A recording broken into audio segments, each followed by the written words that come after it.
Hello everyone, it's Ayesha here from God FM. I hope you're all keeping well. I'm here with your daily sword for today. I hope you're having an amazing day. Today's daily sword is for December the 19th, and the title is Future Glory. By faith, Joseph, at the end of his life, made mention of Exodus, of the Israelites, and gave directions concerning his bones in Hebrews 11:22. The book of Genesis ends with Joseph's death, but that was nowhere near the end of the story. It marks just the beginning of the story of God's provision and deliverance, which carries on throughout the rest of the Bible and into our lives today. Joseph took great care over what was to happen to his remains after his death, not because of some morbid interest, but to offer a symbol of God's provision in the past and in the promise of the future deliverance.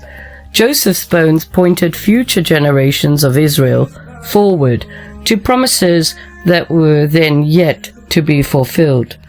Despite all the extraordinary trials and experiences that defined Joseph's life, being betrayed by his brothers, wrongfully accused by Potiphar's wife, favored by Pharaoh, positioned within the Egyptian royal court, reunited with his family, and so on, the author of Hebrews chose to highlight none of those things, but rather Joseph's faith for what was to come. Why?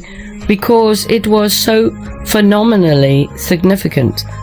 Joseph did not want his family to settle their roots too deeply in Egypt. He knew the promised land was coming. Instead of an elaborate funeral then, he only asked for his body to be embalmed, placed in a coffin and left in Egypt, Genesis 50:22-26. Why? He didn't want his bones to be buried.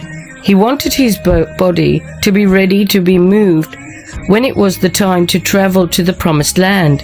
He recognized that the coffin itself would be a memorial of the fact that the hope of the promised land was as certain as any promise God had ever made.